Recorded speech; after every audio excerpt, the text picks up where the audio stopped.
चलिए बाबू शुरू करते हैं। करेंट अफेयर है बाबू, जो 13 जनवरी 2024 का है। 13 जनवरी 2024 का है बाबू। जो इम्पोर्टेंट क्वेश्चन होगा बाबू उसी को आज देखेंगे।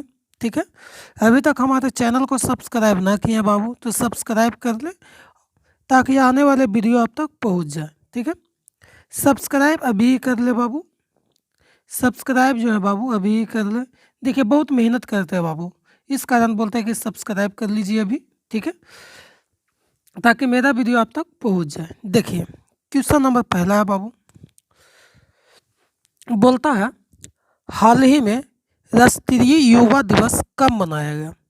जो हाल ही में जो मनाया गया बाबू राष्ट्रीय युवा दिवस जो मनाया गया बाबू, नेशनल यूथ डे 2024 जो मनाया गया बाबू 12 जनवरी को मनाया गया। कब मनाया गया बाबू? तो 12 जनवरी को राष्ट्रीय युवा दिवस मनाया गया बाबू।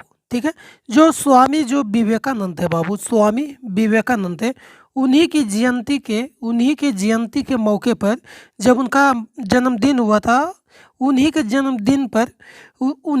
जन्मदिन पर मौके पर राष्ट्रीय युवा दिवस के रूप में मनाया जाता है, जो 12 जनवरी को मनाया जाता है। देखिए अभी तक हमारे चैनल को सब्सक्राइब ना किए हैं बाबू तो सब्सक्राइब कर लें। तो राष्ट्रीय युवा दिवस कब मनाया जाता है बाबू? तो 12 जनवरी को मनाया जाता है, 12 जनवरी को मनाया जाता है। देखिए जो स्वामी विवेकानंद की जो जन्म हुआ था बाबू 1984 में हुआ था। कब हुआ था बाबू? 1984 में, 12 जनवरी 1984 को, 12 जनवरी 1984 को इन्हीं का जन्म हुआ था। स्वामी विवेकानंद महान पुरुष थे बाबू, उन्हीं को जन्म हुआ था 12 जनवरी 1984 को, 12 जनवरी 1984 को। इन्हीं के जयंती पर बाबू, इन्हीं के जयंती पर 12 जनवरी 1985 को, 12 जनवरी 1985 को राष्ट्रीय युवा दिवस के रूप में भी मनाए जाने लगा। जो 2024 का जो थीम था बाबू, राष्ट्रीय युवा दिवस का 2024 का जो थीम था वो था बाबू it's all in the mind, it's all in the mind. देखिए जो थीम था बाबू, थीम था वो था बाबू इट्स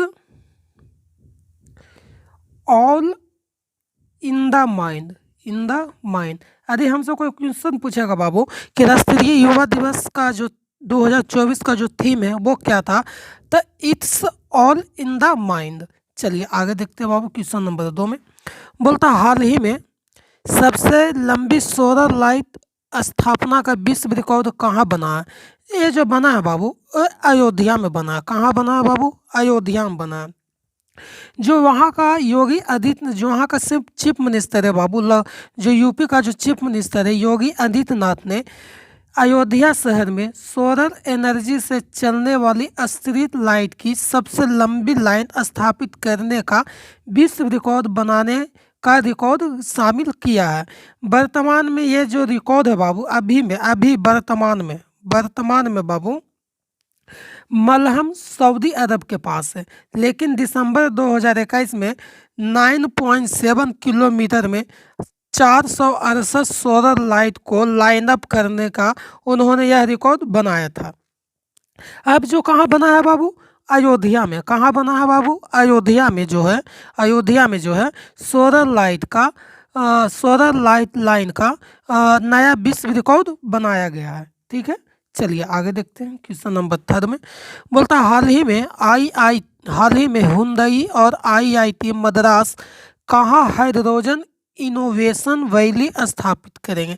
ये जो करेंगे बाबू, ये जो करेंगे जो IIT मद्रास के द्वारा है बाबू, हुंडई और IIT मद्रास के द्वारा ये जो इनोवेशन शैली जो करेंगे बाबू, इनोवेशन शैली जो स्थापित करेगा बाबू वो तमिलनाडु में करेगा। कहाँ करेगा बाबू? तमिलनाडु में करेगा। कहाँ करेगा? तो तमिलनाडु में करेगा। ठीक है, देखिए हुंडई मोटर इंडिया ने हाल ही में एक बड़ी योजना की घोषणा किया था। कोरियन कार निर्माता ने ऐलान किया कि वह तमिलनाडु में हाइड्रोजन संसाधन केंद्र स्थापित करने सहित विभिन्न पहलों पर 6180 करोड़ रुपए का निवेश करेगी। कार निर्माता द्वारा किया गया ताज़ा निवेश उस पर 20,000 करोड़ रुपए के अतिरिक्त है, जिसे उसने इलेक्ट्रिक वाहन निर्माण, चार्जिंग, बुनियादी ढांचे और कौशल विकास में अपने प्रयासों को बढ़ाने के लिए 10 वर्षों में यानी 2023-32 की अवधि में खर्च करने की योजना बना रही है। तो हाइड्रोजन इनोवेशन शैली कहाँ स्थापित करेगा बाबू? तो तमिलनाडु में करेगा। चलिए क्वेश्चन नंबर 4 में देखते हैं बाबू। बोलता हाल ही में दक्षिण कोरियाई कंपनी सिमटेक किस राज्य में सेमीकंडक्टर संयंत्र स्थापित करेगा? ये जो स्थापित करेगा बाबू, सिमटेक जो है बाबू, सिमटेक जो है बाबू गुजरात राज्य में सेमीकंडक्टर संयंत्र स्थापित करेंगे। ठीक है, देखिए यही सिमटेक है बाबू, यही सिमटेक है। ये जो है बाबू सेमीकंडक्टर जो संयंत्र स्थापित करेगा बाबू, कौन राज्य में करेगा? तो गुजरात राज्य में करेगा। कहाँ करेगा बाबू? गुजरात राज्य में। कितना पैसा से करेगा बाबू? तो 1250 करोड़ से करेगा। 1250 करोड़ सेमीकंडक्टर जो संयंत्र स्थापित करेगा, उसमें 1250 करोड़ रुपए खर्च करने की मंजूरी मिल चुका है बाबू। तो सिमटेक किस राज्य में सेमीकंडक्टर स्थापित करेगा बाबू? तो एक करेगा बाबू गुजरात में। कहाँ करेगा बाबू? तो गुजरात में करेगा। कहाँ करेगा? गुजरात में करेगा। चलिए आगे देखते हैं क्वेश्चन नंबर 4 में। देखिए बोलता हाल ही में किस देश से रियल टाइम प्रेषण के लिए प्रमुख यूपीआई ऐप सक्षम हुए हैं? ये जो सक्षम हुए हैं बाबू, सिंगापुर में हुआ है। कहाँ हुआ है बाबू? सिंगापुर में। देखिए जो मंगलवार को प्रधानमंत्री नरेंद्र मोदी ने सिंगापुर के प्रधानमंत्री जो है बाबू ली हसीन लुंग के साथ वीडियो कॉन्फ्रेंसिंग के माध्यम से सिंगापुर के यूनिफाइड पेमेंट इंटरफेस और पे नाउ के ब्रांच क्रॉस बॉर्डर कनेक्टिविटी की शुरुआत की। सिंगापुर का 6वां ऐसा देश बना है बाबू जहां यूपीआई पेमेंट में संभव हो सकता है। प्रधानमंत्री नरेंद्र मोदी ने कहा कि यह लिंकेज जो है दोनों देशों को लोगों को कम लागत वाला रियल टाइम भुगतान विकल्प प्रदान करेगा और परीक्षण में क्या करेगा बाबू? वृद्धि करेगा। इससे छात्रों, पेशेवरों और एनआरआई और उनके परिवारों को सबसे ज़्यादा फायदा होगा। तो समझिए जो यूपीआई जो पेमेंट है बाबू, यूपीआई जो पेमेंट है वो एप्स जो है बाबू सक्षम किया कहाँ बाबू? तो सिंगापुर में किया। कहाँ किया? सिंगापुर में किया। आते हैं बाबू क्वेश्चन नंबर 6 में। बोलता हाल ही में किसने मोदी एनराइजिंग ए ग्रीन फ्यूचर नामक पुस्तक का विमोचन किया? ये जो केंद्रीय मंत्री थे बाबू भूपेंद्र यादव, ये जो केंद्रीय मंत्री थे बाबू भूपेंद्र यादव ने, केंद्रीय मंत्री भूपेंद्र यादव ने मोदी एनर्जाइजिंग ए ग्रीन फ्यूचर नामक पुस्तक का विमोचन किया था बाबू, जो वर्तमान में पर्यावरण, वन एवं जलवायु परिवर्तन मंत्रालय PIFNCC के नेतृत्व में केंद्रीय मंत्री भूपेंद्र यादव ने हाल ही में मोदी एनराइजिंग एक ग्रीन फ्यूचर नामक एक व्यवहारिक पुस्तक का क्या किया बाबू? विमोचन किया। कौन किया बाबू? विमोचन किया। तो कौन किया है? भूपेंद्र यादव ने, जो केंद्रीय मंत्री थे बाबू, वही ने मोदी एनराइजिंग एक ग्रीन फ्यूचर नामक पुस्तक का बाबू विमोचन किया। ठीक है, चलिए आगे देखते हैं बाबू क्वेश्चन नंबर 6 में। देखिए बोलता हाल ही में GRSE ने किस राज्य की पहली अगली पीढ़ी की इलेक्ट्रिक फेरी का आनावरण किया? जो आनावरण किया था बाबू, देखिए पहले समझिए, पहले यदि समझ लेते तो ज़्यादा इजी होता। देखिए GRSE का मतलब क्या होता? तो garden rich ship builders and engineers limited. ठीक है, garden rich ship builders and engineer इसका फुल फॉर्म होता है बाबू। ठीक है, तो इसका जो अनावरण किया था बाबू पश्चिम बंगाल सरकार ने किया था। कहाँ किया है बाबू अनावरण? तो पश्चिम बंगाल में किया है। ठीक है, ये देखिए ये दो मतलब कि जितने भी अभी तक युद्धपोत बना है ना बाबू, जैसे भारतीय नौसेना हुआ, तटरक्षक बल के लगी, जितने भी युद्धपोतों और गश्ती जहाज़ों को डिजाइन और निर्माण के लिए GRSE का एक बड़ा हिस्सा रहा। ठीक है, GRSE में निर्मित जहाज़ों में गाइडेड मिसाइल, फ्रिगेट, कॉर्वेट, फ्लाइटर, तेज गश्ती जहाज, उभयचर युद्धपोत और हाई ओवरक्राफ्ट शामिल है। तो GRSE ने किस राज्य में, तो पश्चिम बंगाल राज्य में पहली अगली पीढ़ी की इलेक्ट्रिक फेरी का अनावरण किया है बाबू। जो भारत नौसेना और तटरक्षक बल में जितने भी जहाज बने हैं या फिर एयरक्राफ्ट बने हैं या फिर मिसाइल बने हैं, सब इन्हीं के देख रेख में किया जाता है बाबू। GRSE में देख रेख के द्वारा किया जाता है। अब इसका फुल फॉर्म क्या है बाबू, तो garden rich ship builders and engineers limited. ठीक है, चलिए आगे देखते हैं बाबू। एक क्वेश्चन बाबू होमवर्क है, यही क्वेश्चन आपको ध्यान देना है। ये क्वेश्चन बाबू होमवर्क है, इसको आप आंसर बताइएगा कि हाल ही में किस देश में आपातकाल की घोषणा की गई है। ठीक है, ये आपके ऊपर है बाबू, ये आप सॉल्यूशन करके बताइएगा कमेंट में कि कहाँ किया जाएगा। चलिए, बोलता हाल ही में भारत और जापान के तटरक्षक बल ने कहाँ संयुक्त अभ्यास किया बाबू। ये जो किया बाबू चेन्नई में किया। कहाँ किया बाबू, चेन्नई में किया। कहाँ किया बाबू, चेन्नई के बंगाल की खाड़ी में। कहाँ किया बाबू, चेन्नई बंगाल की खाड़ी में, बंगाल की खाड़ी में। बोलता है भारत और जापान के तटरक्षक में युद्ध में आपसी समंजन और मुश्किलों में फंसे जहाज चालक दल को बचाने के लगी एक संयुक्त अभ्यास किया। बंगाल की खाड़ी में बंगाल की खाड़ी में सहयोग काइजिन संयुक्त अभ्यास में उपकरणों से लैस ICGS सौर्य और JCGS असमा ने एक चालक दल के जहाज को बचाने का अभ्यास किया। तो भारत और जापान के तटरक्षक बल ने कहाँ संयुक्त अभ्यास किया था बाबू, तो जो संयुक्त अभ्यास किया था बाबू चेन्नई में किया था। चेन्नई के कहाँ बाबू, तो बंगाल की खाड़ी में किया था, बंगाल की खाड़ी में किया था बाबू। ठीक है, अभी तक हमारे चैनल को सब्सक्राइब ना किया बाबू तो सब्सक्राइब कर लें ताकि आने वाली वीडियो आप तक पहुँच जाए। बोलता हाल ही में किस बेंगलुरु मेट्रो के प्रबंधक निदेशक रूप में नियुक्त किया है। ये जो नियुक्त किया है बाबू, ये जो नियुक्त किया है महेश्वर राव को किया है। किसे नियुक्त किया है बाबू, तो महेश्वर राव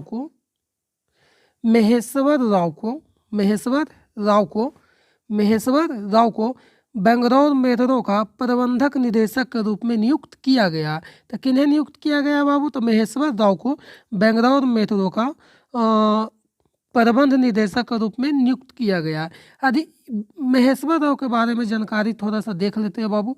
देखिए, ये 1995 बैच के भारतीय राष्ट्रवादी सेवा IAS अधिकारी महेश्वर राव ने अपनी नई भूमिका में अनुभव का खजाना लेकर आए हैं। उन्होंने विविध पेशेवर उद्योग में और औद्योगिक विकास आयुक्त और उद्योग वाणिज्य निदेशक के रूप में भी कार्य करना शामिल है। इसके अतिरिक्त उन्होंने दक्षिण कन्नड़ मांड्या लिपिस्टिक में डिप्टी कमिश्नर और जिला मजिस्ट्रेट के पद पर भी कार्य किया। यदि बात किया जाए बाबू महेश्वर राव को, तो 1995 बैच के IAS अधिकारी रह चुके हैं बाबू। ठीक है, तो इन्हें महेश्वर राव को ही बेंगलुरु मेट्रो के प्रबंधक निदेशक के रूप में चुना गया है।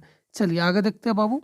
बोलता हाल ही में चीनी उद्योग में सर्वश्रेष्ठ पर्यावरण अधिकारी का पुरस्कार जीतने वाली पहली महिला कौन बनी। ये जो पहली महिला बनी है बाबू दीपा भंडारे बने।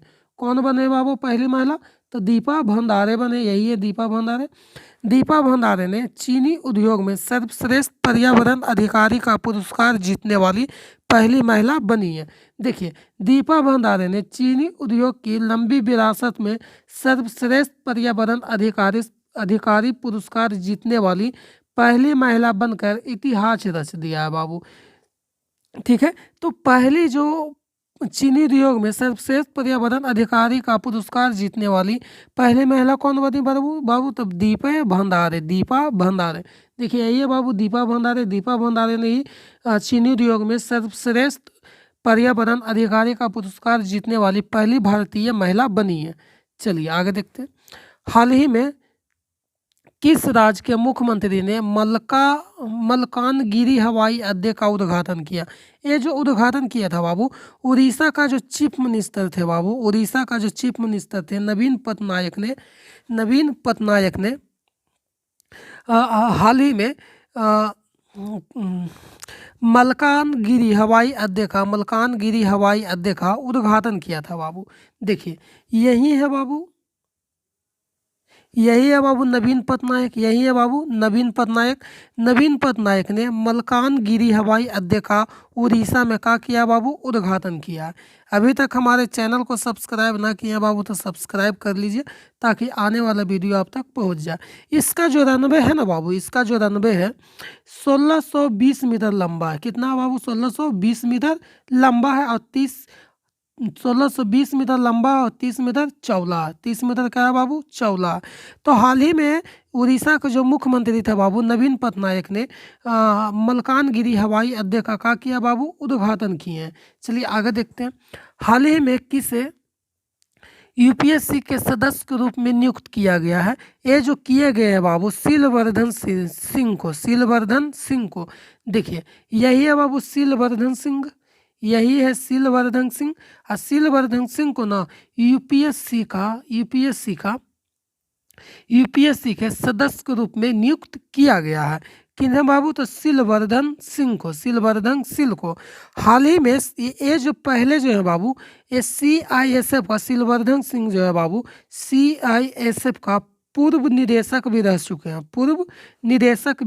चुके हैं। यदि हमसे क्वेश्चन पूछेगा बाबू कि यूपीएससी के सदस्य के रूप में नियुक्त किया गया है जो है सीलवर्धन सिंह, वो पूर्व में कौन से फोर्स का निदेशक रह चुके हैं बाबू? तो CISF का निदेशक रह चुके हैं। यही है बाबू सीलवर्धन सिंह जो यूपीएससी के नए सदस्य के रूप में नियुक्त किया गया है।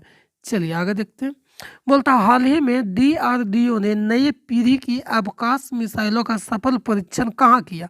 ये जो किया था बाबू उड़ीसा के तट पर किया गया था। कहाँ किया गया था बाबू? उड़ीसा के तट पर परीक्षण रेंज चांदीपुर। कहाँ बाबू? चांदीपुर में। कहाँ? चांदीपुर में, उड़ीसा के चांदीपुर में DRDO ने नए पीढ़ी की आकाश मिसाइल का सफल परीक्षण किया है बाबू, जो 10:30 बजे मॉर्निंग में किया गया था बाबू, जो 12 जनवरी को शुक्रवार की सुबह में 10:30 बजे किया गया था बाबू। इस परीक्षण की जो खास बात यह रही बाबू कि मिसाइल ने बेहद कम ऊंचाई पर उड़ रहे अपने मानव रहित हवाई लक्ष्य को सफलतापूर्वक भेद दिया था बाबू। ठीक है, एक जो आकाश है बाबू, जो आकाश है वह स्वदेशी मिसाइल है बाबू। क्या है बाबू? स्वदेशी मिसाइल है, मतलब कि भारत के द्वारा बनाया गया था बाबू। आकाश जो है स्वदेशी मिसाइल है जो उड़ीसा के सफल परीक्षण रेंज में चांदीपुर से आकाश मिसाइल का सफल परीक्षण किया था। अब बोला जाता है बाबू DRDO का फुल फॉर्म क्या होता है? तो डिफेंस रिसर्च ऑर्गेनाइजेशन। ठीक है, यदि बात किया जाए बाबू कि इसका कब किया गया था बाबू, तो 10:30 बजे सुबह में किया गया था बाबू। 10:30 बजे सुबह में किया गया था, यानी 12 जनवरी को शुक्रवार की सुबह में 10:30 बजे इसका सफल परीक्षण किया गया था। कहाँ से किया गया था बाबू? तो चांदीपुर, उड़ीसा के चांदीपुर से किया गया था। चलिए आते हैं 15 नंबर बाबू। बोलता हाल ही में किस देश ने एक नया उपग्रह I-13 प्रोब लॉन्च किया? ये जो किया है बाबू चीन ने किया। देखिए यही है बाबू I-13 प्रोब बाबू, I-13 प्रोब यही है। इन्हीं को चीन ने शुक्रवार को एक नया उपग्रह I-13 प्रोब लॉन्च किया है। शुक्रवार को लॉन्च किया गया बाबू। ठीक है, ये जो ब्रह्मांड के जितने भी रहस्यमय घटनाओं का निरीक्षण करने के लगी I-13 प्रोब नामक एक खगोलीय उपग्रह को अंतरिक्ष में भेजा है। इसका जो मेनली जो है बाबू पूर्ण जो है बाबू कमल के आकार का उपग्रह है। कमल का जो फूल होता है ना उसके आकार का ये उपग्रह है बाबू जो लोवेस्टर आँख की रोशनी से प्रेरित नवीन एक्सरे डिटेक्शन तकनीक का उपयोग करता है और दक्षिण पश्चिम चीन के सिचुआन प्रांत में जिसचोंग उपग्रह केंद्र की शुरुआत किया गया था बाबू। यह मिशन ब्रह्मांड के रहस्यों को उजागर करने का एक महत्वपूर्ण कदम उठाया गया था। तो आई-3 प्रोब कौन सा देश लॉन्च किया था बाबू? तो चीन लॉन्च किया था।